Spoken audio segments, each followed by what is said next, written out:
the organizing team of Bapatla College of Pharmacy, Andhra Pradesh.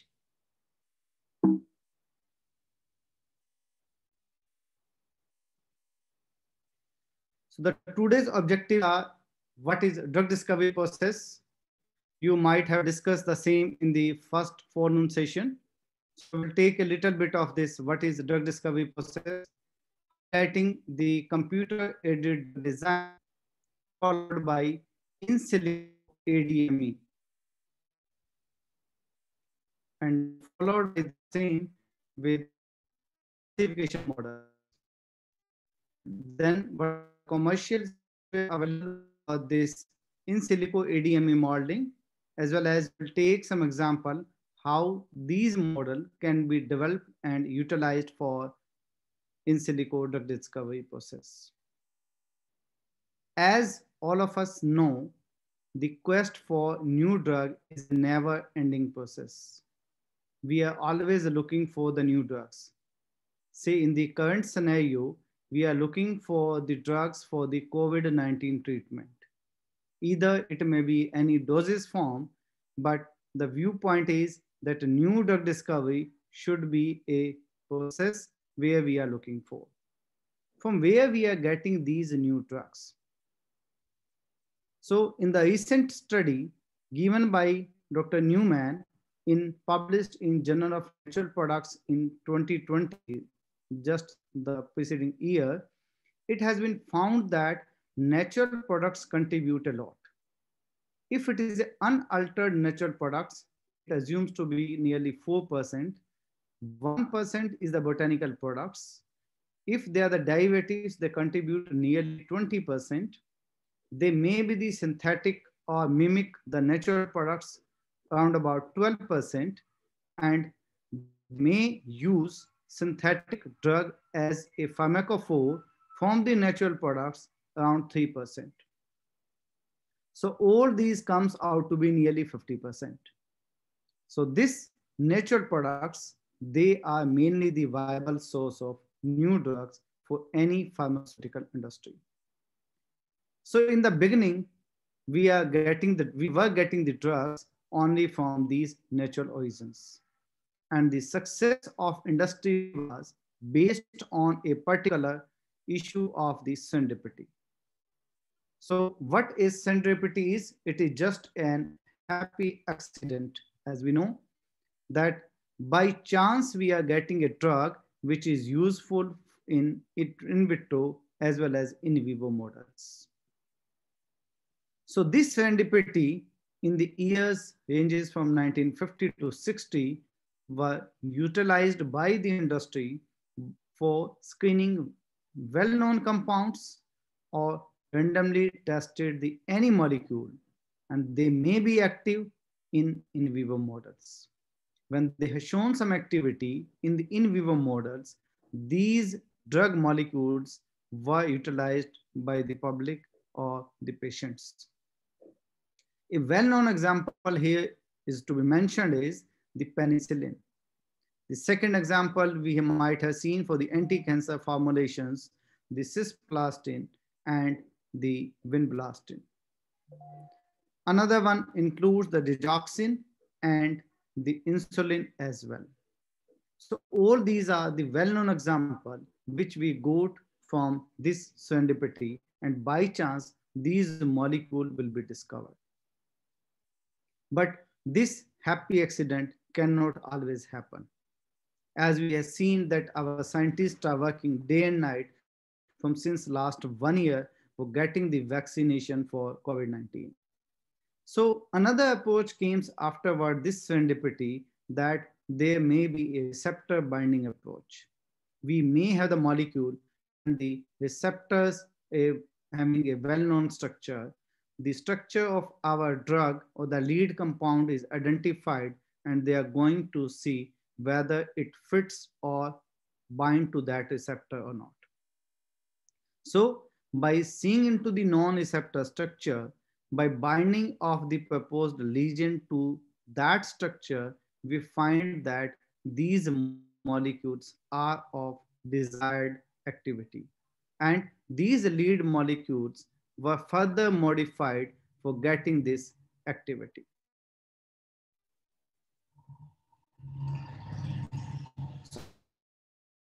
New drug is a costly affair, time consuming as well as difficult. Nowadays, the impact of regulatory agencies has taken over the charge by which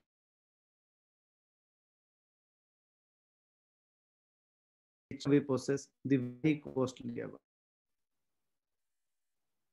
You can see that if we screen 50,000 to 5 lakh drug molecule, what we have find only a single drug.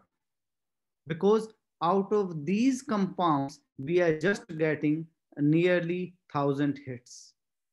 These 1,000 hits can give us only the molecule, say the number to be the 12. And these 12 molecules provide us the 6 drug candidates. Whereas when these drug candidates were analyzed for their clinical activity, they are found to be only 1.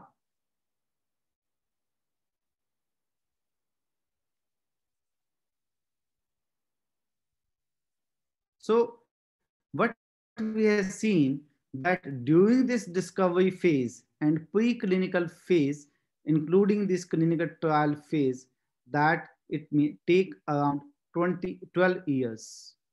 And the amount spent, that is approximately to 800 US dollars to 1,000 million dollars. So we can say that this drug discovery process is a time consuming as well as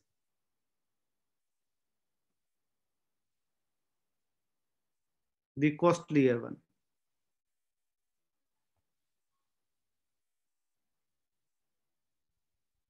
So what we have seen that this drug discovery process, if we opt of any new drug before the commercialization process, the time has been taken from 10 to 12 years. And it cost about $1,000 million. So can it be possible we can make a virtual synthesis means of these computer systems? Now it has been become feasible that we can virtually synthesize million of the compounds. We can check their activity and then go further for this. So this increasing power of the computers has given us billions of chemical compounds which are virtual one. And these computer systems can easily analyze their properties, and we can find out any one drug molecule which is active against the biological target of interest and desirable pharmacokinetic profiles, because it has been found that some of the drugs, when they are biologically active, they might not be working well with the pharmacokinetics in the human studies. Into even this COVID-19 vaccination program, that so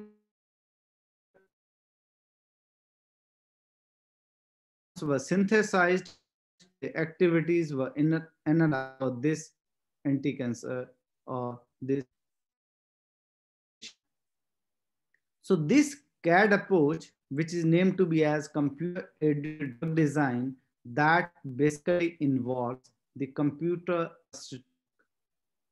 By this technique, we can easily discover, we can design, and we can even optimize the compounds. This can lead us to the desired structure as well as the desired properties. So this CAD starts from the target identifications by the means of bioinformatics, by the means of reverse docking, or by the means of protein structure predictions, we can identify a target. So this target is called as a receptor, which can be validated by the druggability approach or the tool compound design. Now another part we have that to find out a lead. So by the library design, the docking, the de novo design,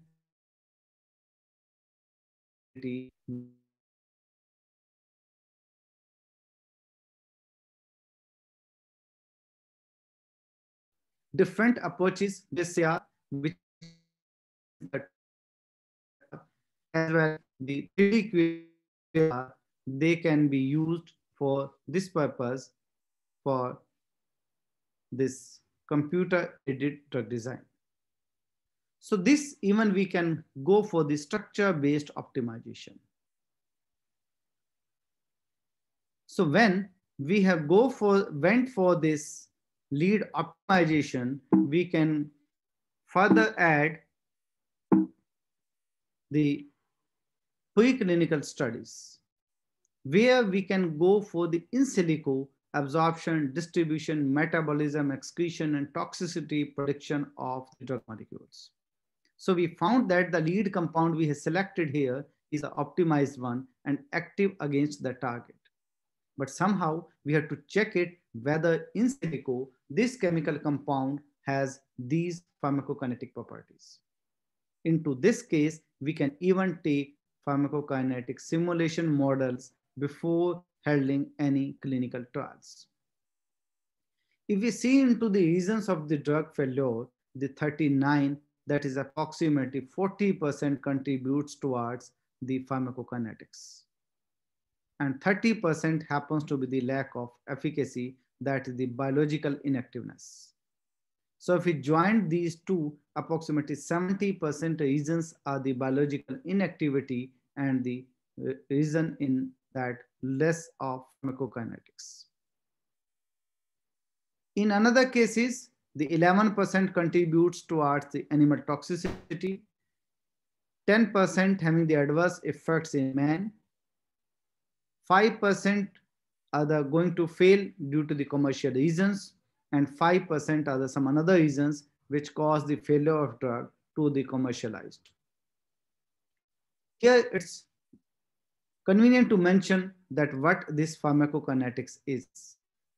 It is the study of time course of drug and the metabolite levels in the various fluids, in the tissues, in the body, and mathematical relationship between these two. So we have to check if a drug is biological active, whether its pharmacokinetic or the drug concentration at various intervals of the time is fine or not. For that purpose, in addition to this in silico or the QSAR models, we can go for the in silico ADME models. The parameter to be studied for this in silico ADME are the bioavailability, the intestinal absorption, the permeability, the blood-brain barrier penetration, half-life of the drugs, volume of distribution, metabolism, clearance, and other parameters of quite importance in the pharmacokinetics. For these purposes, we have a different computational approach. That is the in silico approach, which can use to make a relation between these parameters, that is ADME parameters, with our drug. So these computational models basically initiated by the Hens, giving a Hens analysis, the QSAR model, which is giving you the quantitative structure active relationship.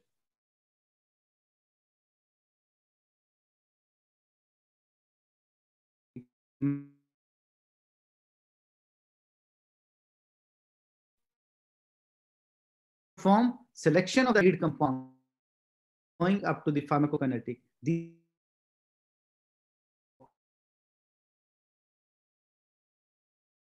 relationship has been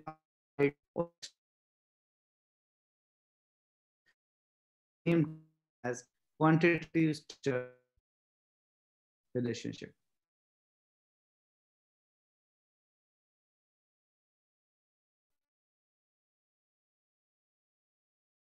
Model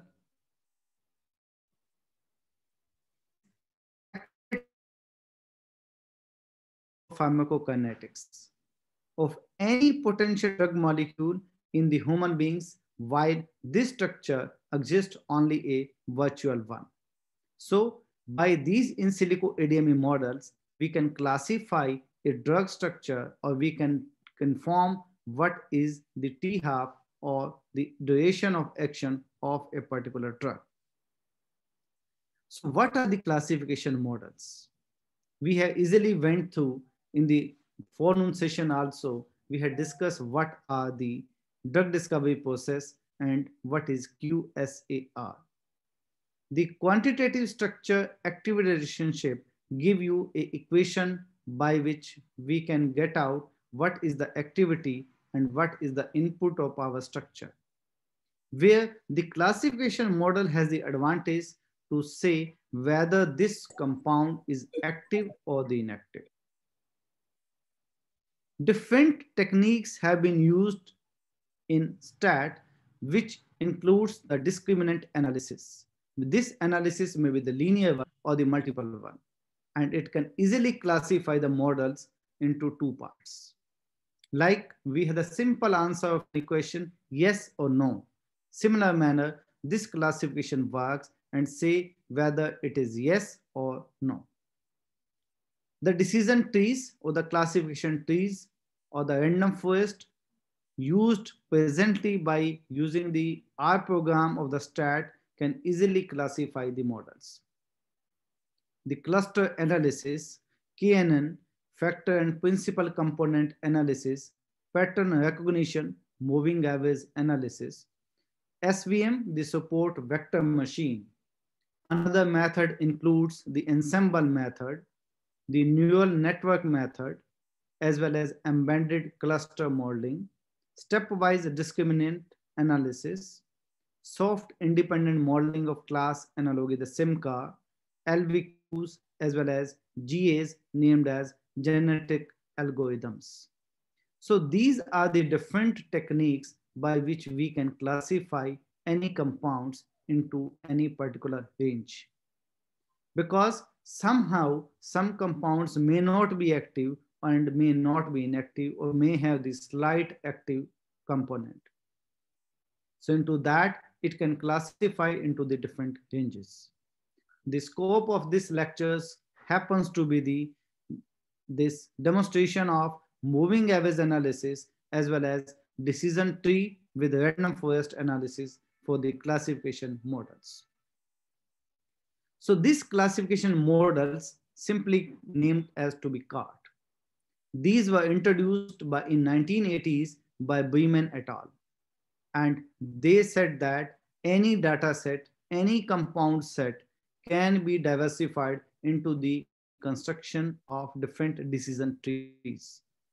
So this decision tree give a tree-like structure that have the node and the links. Like we have the leaf as well as the stems, similar manner, it is allowed to provide this structure. And this each tree, when it is going to be terminated, it is assigning a particular class. That class to be called as active class, inactive class, or any another class. When the tree has lowest value of the errors, that is the significant contribution as the percentage prediction in cross validation, because tree has the advantage, it is going to 10 times cross validated your results. Say in first case, if the value predicted to be 92%, 10 times it will predict again the values and give you a optimal tree. Similar manner, when we have the large trees that to be named as a forest. So this card is giving another technique named to be as random forest. This random forest give you the unpruned classification trees, and they are used by training set and that we are using into the data set. So we are again predicting into this by taking majority vote by the individual trees.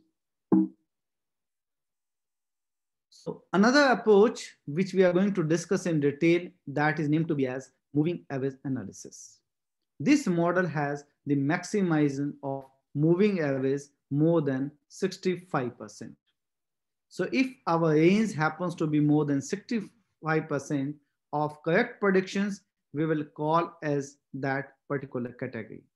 If they are less than that, we cannot categorize into a specific range. However, the correct predictions is if it is 50 plus minus 15, then it is named to be as transitional range.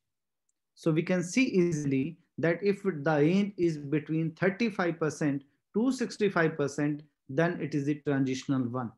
That compound may be slightly active or may be inactive.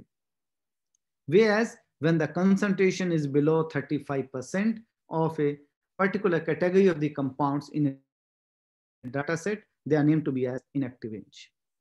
So many softwares are available in the market. Either they are the paid one, but we have some access to these softwares online for some particular work. So many softwares are using these different molecular descriptors.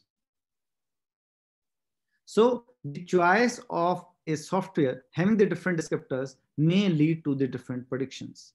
These will look into the practical way how this happens to be.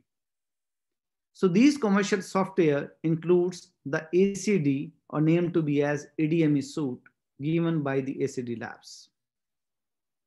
Another one is given by the company Excelis, the C2.ADME, the Gastro Plus by Simulation Plus, No I All ADME oblique talks by BioEd Laboratories. We have Metabol Expert by CompuDrug. Schrodinger is having the QuickProc, WordSurf by Molecular Discovery, MetaCore, and MetaDrug by GeneGo. Another one we have the MetaSite by the Molecular Discovery. Another program includes the MaxAlert and RetroMax by CompuDrug, the MoCA, IdeaM Express, MCase, MetaPC, Admet Predictor, and QMPR Plus, PKSim as well. So these softwares has the advantage to predict the properties of ADME by using their computerized softwares. So we take some examples that where these ADME classification models have been used. One example includes using the artificial neural network, where 67 drugs were utilized in the training set, 9 drugs were available for course validation set, and 10 drugs were available for external CV set. And the property or the parameter which was estimated or predicted was human intestinal absorption. The GC model, named as graphical classification model, have been used for 21 drugs for their determination of oral bioavailability. Neural network has also been used for prediction of half-life of different antihistamines. The principal component analysis have been used for prediction of 272 structurally unrelated drugs by determining their clearance, volume of distribution, as well. And for the purpose of determination of human clearance, 68 drugs were utilized by the model of MLR and PLS, including the artificial neural network. Into this case, all these 3 classification models have been compared for their prediction powers. Then coming to another activity where we are determining the blood-brain barrier permeability. 324 drugs or the drug-like molecules were used as a data set using the neural network as well as using the SVM machines. Similarly, a series of spalosporins were used by ANN for the prediction of half-life, renal clearance, total body clearance, fraction excreted in urine, the volume of distribution, and the fraction bound to plasma trees. Regression trees has been used for a data set of 1260 compounds for their oral absorption. Again, ANN has been used for this 191 drugs as training set, and 50 drugs as a test set for their blood-brain barrier permeability. Another case, we have used the moving average analysis by taking 28 drugs as the training set, 31 compound as the validation set, and 31 compound, further another 31 compound as cross validation set. The SVM model has been used for 48 drugs as training set and 98 molecules as a tester for the human intestinal absorption. 20 spalasphoins have been utilized as a data set for different modeling technique of random forest, decision tree, and the moving average analysis.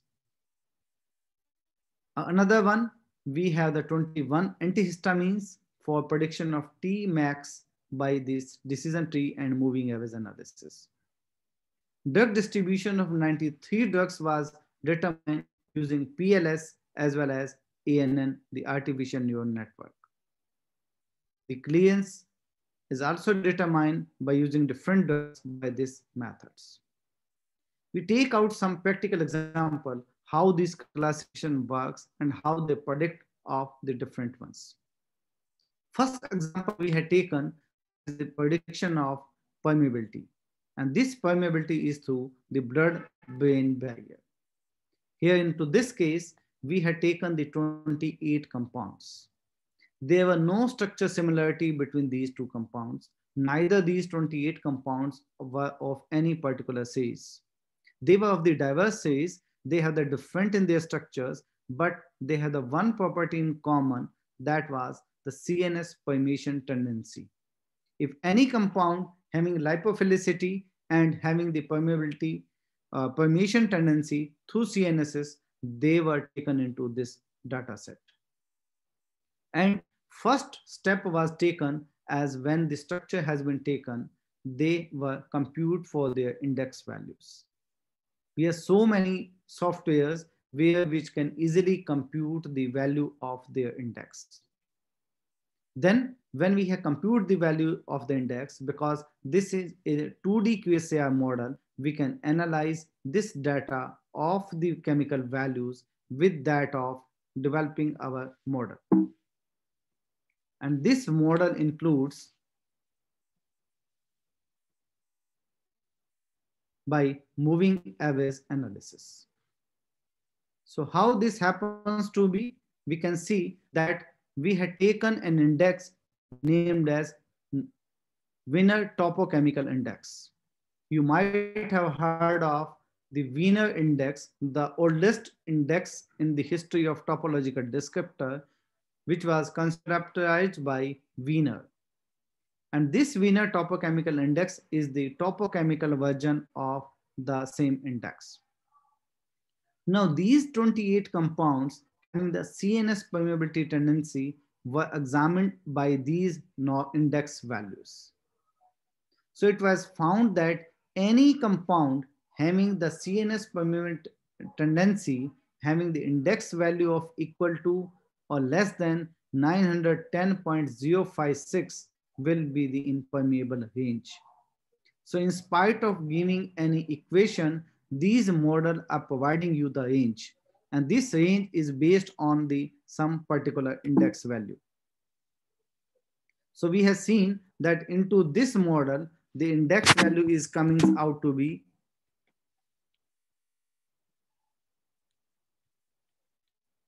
910.056. And the percent accuracy was found to be 94%. However, if a compound has the value of more than 3004, they were classified as impermeable because their prediction is less than 35%, and the remaining one comes under the transitional range.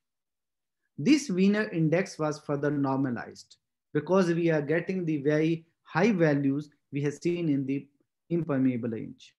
So it was normalized one, and the prediction accuracy was found to be 95%. And the values comes to be 49 for the permeable one. Another, using the molecular connectivity index, it was found that it has the 83% prediction, and the index value was found to be 12. When coming to the eccentric connectivity topochemical index, it was found that again the percentage accuracy was 94%, and the value of compound was found to be 404.227. Similarly, the normalized eccentric connectivity index is used to determine the prediction up to 89%. So what we have seen into this, we had developed a mathematical model which is of the classification nature and using these 5 descriptors. It is not only the 5 descriptors, it is only the data presented of the 5 descriptors. Thousands of the descriptors were calculated and these values were assigned, and the prediction accuracy was given a target of more than 85%. So when these models were developed, they were validated against 62 structurally other chemically diverse compounds. These unknown structures were taken into consideration, and into that case, the compound having the odd serial number, that is first 31, were taken as the data set, as the training nature, and another 31 as the test set. So these 62 compounds were into the validation set and another 31 compounds as the cross validation set. So what basically here the training set is the sample of the data which is used to fit or make the model. When a model has been made, now we are using that model to validate on another compounds, which are the part of the validation data set. So here the sample of data is used to provide an unbiased evaluation of the model, which is based on that training set. And the last one, we may have the test data set. Again, another sample has been taken to check out the fitting of the training set. So into this case, what we did by using these 5 descriptors, we went for the validation analysis and the cross-validation analysis for different 31 compounds. The validation set ranges from 69% to 80%. And with the cross-validation set, it ranges from 77% to that 91%. Here I can correlate you that in case of equation model, the QSAR, we always seen that R square, the regression coefficient, must be equal to 0.9 or more. Similar manner, here the first model was predicted approximately near to 90%. Whereas if that is under the cross validation, the R square value changes to the Q square.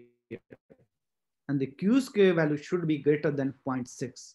Taking the same parameters here for classification model, these models were predicted and their prediction accuracy went into the cross validation set up to 90%. Another example includes the taking the different drugs named cephalosporins. And these models were developed to find out their pharmacokinetic activity. These include the T-half, the half-life, the clearance, the total clearance as well as the renal one, fraction excreted and the fraction absorbed, as well with that of volume of distribution. So into this we see again the step 1 was computing values for these drugs. Then we use these values against the different pharmacokinetic parameters. 3 different classification models technique were used, which includes the random forest, decision tree, and the moving average analysis. So as I have been already informed you that what is a random forest, it is basically the ensemblement of different trees. So when the different trees combine together, they make a forest. And into this case, again, the data set is taken as the training set. And here the prediction is given by the majority vote of individual trees. And for this purpose, we have taken the R program version 2.1.0 using this random forest library. Now what we have classified any compound into the two different parts. So first property was the half-life. So compound might have either the low T-half or the high T-half. And this property has given the accuracy of 95% using our random forest classification model. Similarly, the clearance, either the total one or the anal, were predicted into the two values, low and the high, with 90% prediction accuracy. Fecal excretion, that is amount excreted, that is 60% of the lower side, whereas the volume of distribution prediction was up to the 90%, and fraction absorbed was 95%. Coming to the another technique, that is the decision tree, where the tree has been made into the different nodes. So one node is further dividing into the two child nodes. And again, the training set has been used by the same data set. Same program has been used, the R program, and here the errors should be kept minimum so that it should be categorized as the optimal tree or the best tree. So here you can see that in the case of T-half, the training set has a prediction of 95%. When it was cross-validated, Hello. yeah. Excuse me, sir. Slides are not changing, sir. Okay. It is an ADMA classification model itself. Can you just tell me where we were? It is in ADMA classification model, sir, in slide. From past since 10 minutes, slides are not being adjusting. Can you just, now are the slides are moving? No, sir. Okay. I'm stop sharing and again sharing this one. Yes, sir.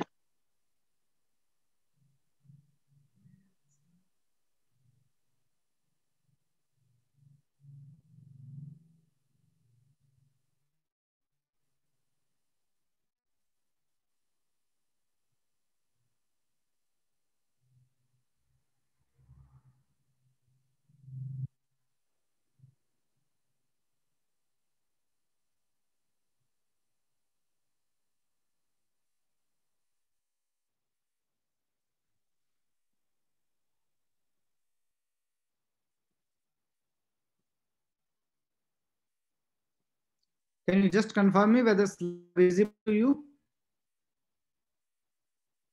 Yes, sir. Yes, sir. So have you gone through these slides? Yes, sir. This slides.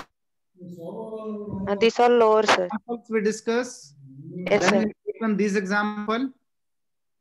Then we had taken this model validation. Yes, sir. Is that fine? Yes, sir. Should we move ahead? Yes, sir. So the next data set what we had taken, that consists of the different drugs.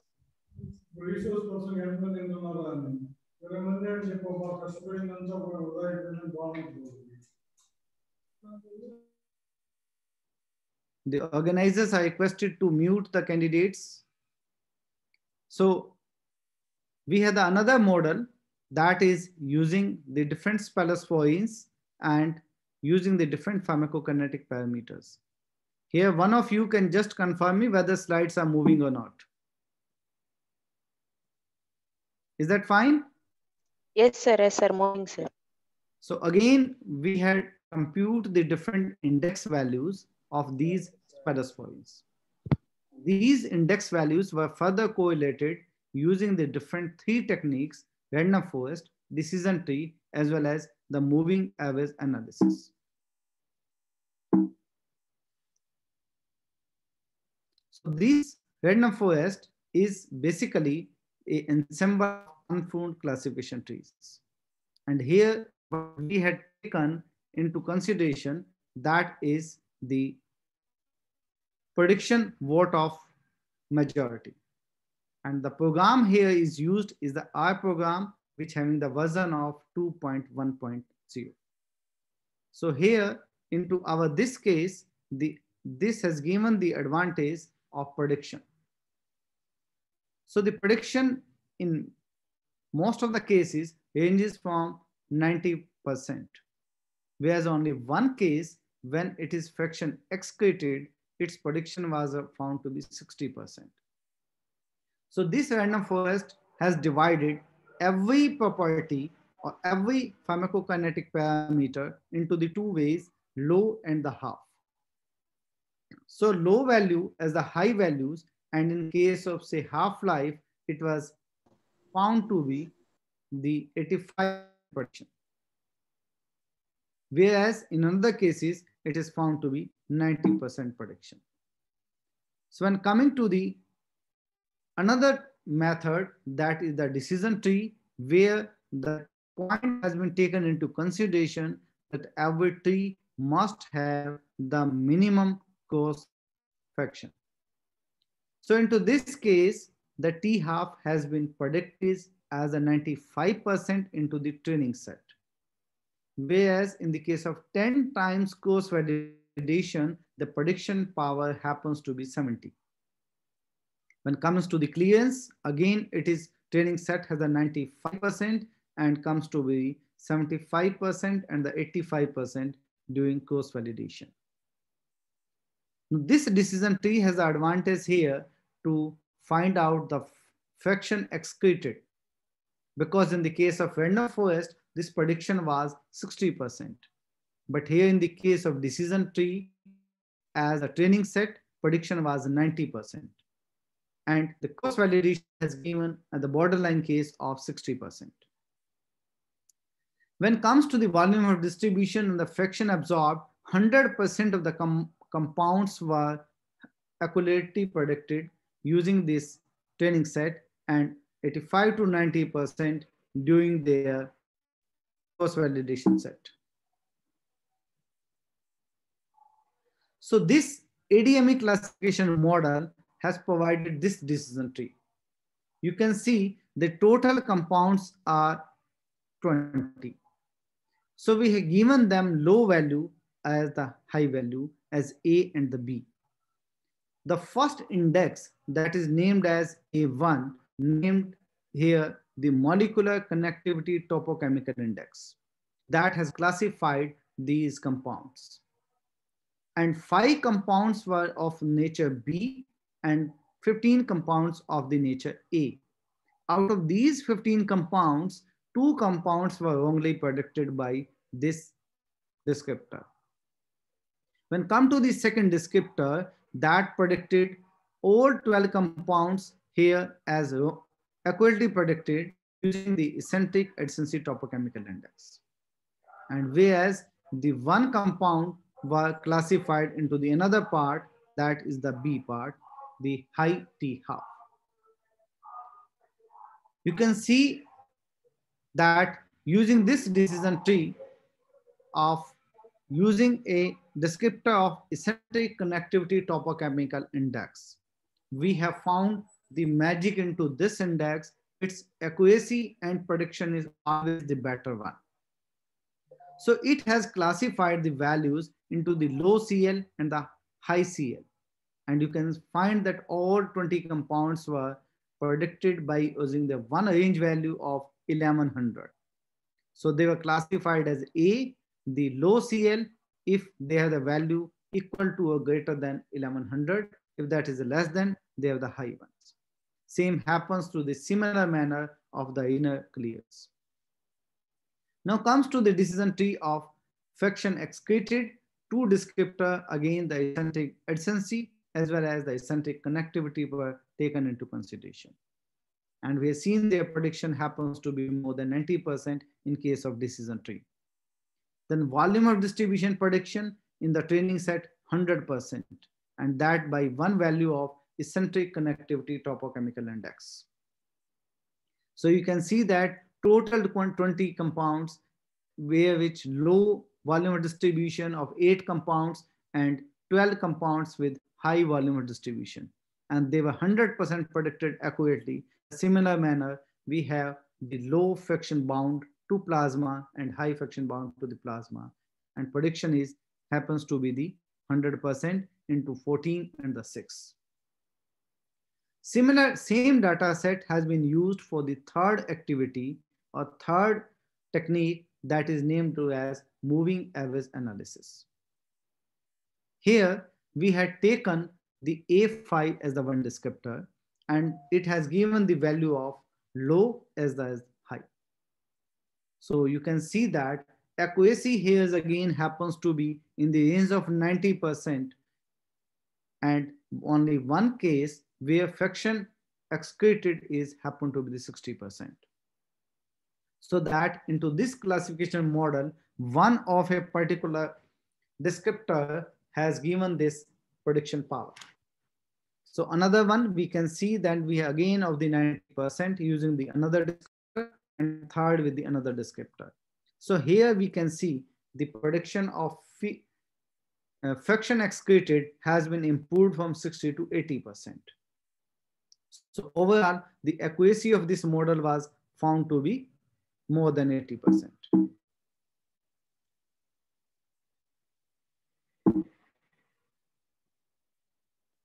So third example we have taken for different antihistaminic drugs. Here we have predicted their physicochemical properties, pharmacokinetic, as well as toxicological properties. So with different compounds have been determined for lipophilicity, Tmax, the pharmacokinetic parameters, as well as lethal dose 50%, that is the toxicological property. So in this case, decision tree was used, and we find that lipophilicity in the training set was predicted in the range of 97% and cross validation up to 71%. Tmax again 96% and LD50 of the 94%. So this decision tree came into the picture for lipophilicity. So you can see from the first node, we have the 68 compounds.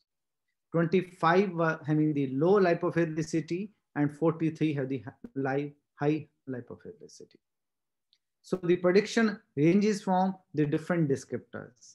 So here we have used the 5 different descriptors. One is eccentric adjacency. Second is augmented eccentric connectivity topochemical index. Third one is molecular connectivity topochemical index. Fourth one is Jagreb topochemical index, that is M1. And fifth is the Wiener topochemical index. So you can find that based on their active values, they have predicted their values into the high and the low value. Similar manner for Tmax, we have used here only the 2 descriptors. This is by the choice of the computer program that only 2 descriptors were found sufficient to predict this activity of these compounds. And thirdly, having for the lethal dose 50%, the toxicity to another descriptor, the molecular connectivity, as well as M1, the Jagreb topochemical, and the eccentric adjacency, the third one. So we can easily classify any property into low and the high by these activities. Taken into consideration the moving average, we had taken the index and find out their percent accuracy, which happens to be around about 80%. When coming to the T-half, Tmax, it has been found that we have the again up to the 80%. So these in silico models have the low cost because they are just the computer programs and can easily be operated. They can easily allow the streamlined drug development process so that it can easily predict their biological activity, easily predict their physicochemical properties, and easily predict their ADMET characteristics. These in silico models can permit the identification of hits as well as their structure optimization. So in essence, we can say that these in silico models has the advantage of investigation of activity, safety, and the bioavailability in a parallel way. One major concern with in silico model is that the effectiveness of these tools is highly dependent upon their capacity to cope with the needs at different stages. We can say that it is not feasible that one model fits to all other categories of the drugs. Thank you very much. The house is open for question answers.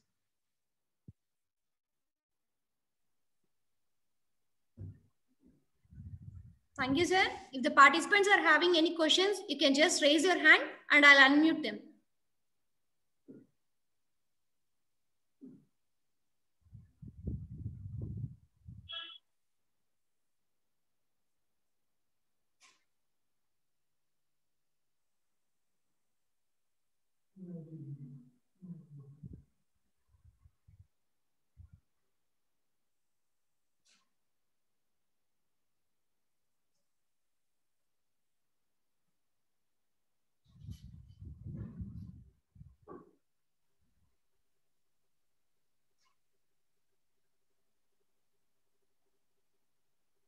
Yeah, one candidate has raised the hand. Dhananjay, sir, you can carry on. Yeah, sir.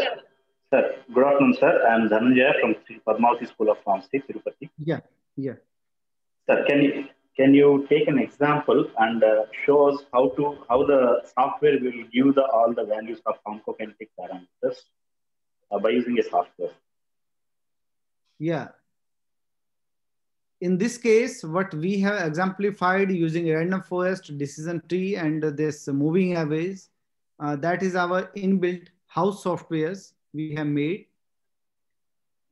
and using our program of this type. Whereas nowadays, different softwares are available. I have given you the example of QuickPop. You can use that is of Schrodinger. You can just